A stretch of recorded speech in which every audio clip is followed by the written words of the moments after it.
This week we are going to look at the section B for Knecht Ruprecht by Robert Schumann. Last week we looked at the technical issues and how to practice section A. This week we're going to look at section B, primarily the part writing section that Schumann loved to do. The first part, the whole part of the piece changes. If you remember, the section A is very violent, very strong. This section is going to start very, very different.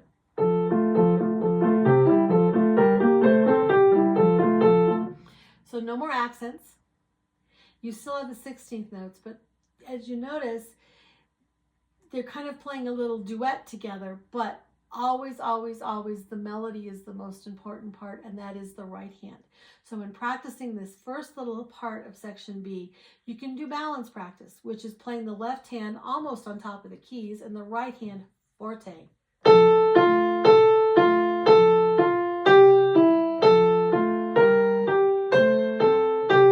Yes, that's not pretty. That's not the way it's supposed to sound, but it gives your hands the technical choreography that the right hand is strong down in the keys and the left hand is light. To bring that back in, you just start bringing back in the left hand, but the trick is, and where usually people make the mistake, is as they bring the left hand in, they take away the right hand. So you want to keep that right hand very strong, but let the left hand begin to add a little bit more sound.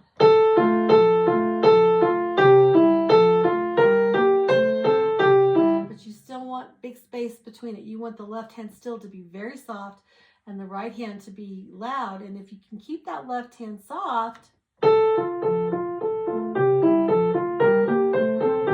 then you can drop down the right hand and still be above the left hand. If you let the left hand get too loud, they're going to be fighting each other. So balance practice on those 4 measures. The next part, everything switches. The right hand has to go into automatic, almost gone, while the left hand takes over.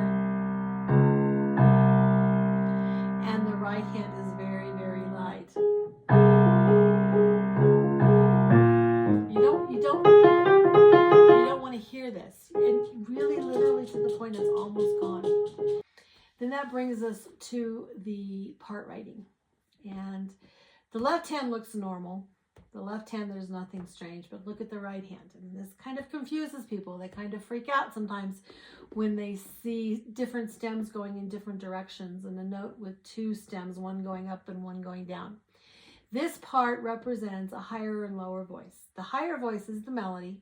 The lower voice is another level of accompaniment.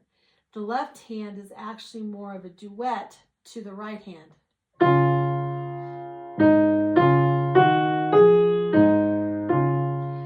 So the probably least important voice of everything are all those little 16th notes.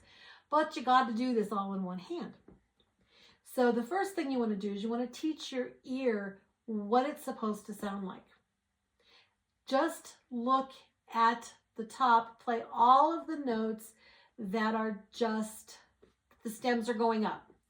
And when you get to the second measure, you will notice that even though the G flat has a stem going up and a stem going down, that the stem going up, that is a single beam up above, and those are 8th notes. So 1 and 2.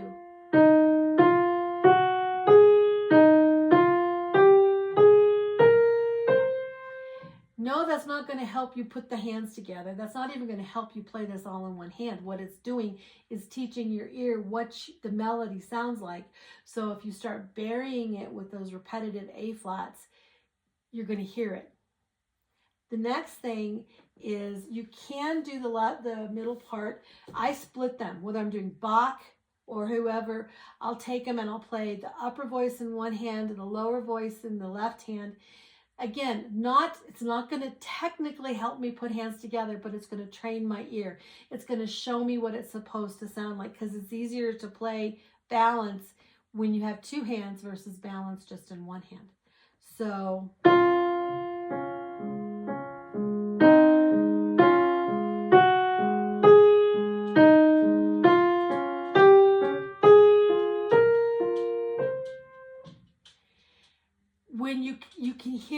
flat and you can play that lower voice very softly, now you get to work at putting them together.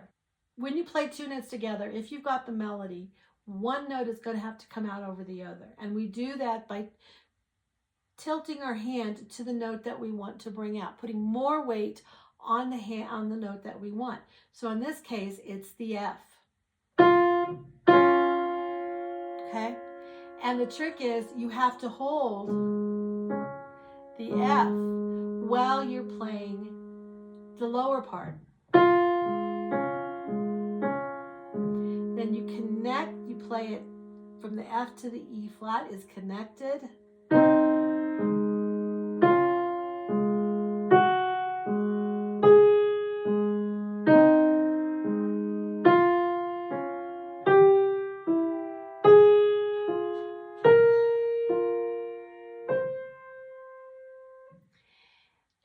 And that's where you want to focus your practice on first. Then you can put it together.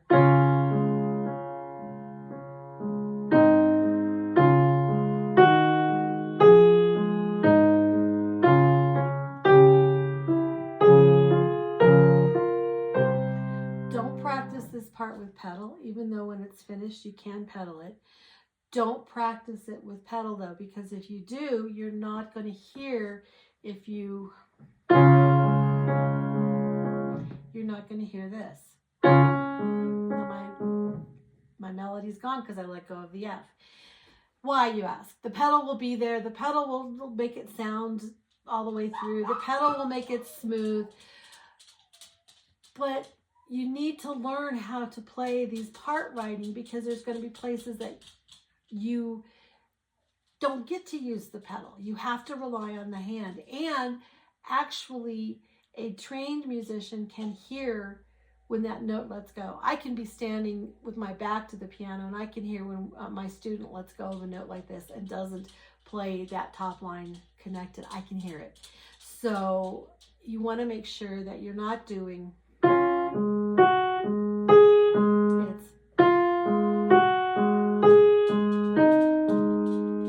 because this will sound more staccato even with the pedal. It will not sound the smooth connected voicing, and if he'd wanted it that way he would have written it staccato, but he didn't. He wrote it in parts, which means he wants that melody line to sing out. And if you look down 4 more measures of the B section returns, and then you have part writing again, same issue, different notes. Practice it the same way. Get the notes.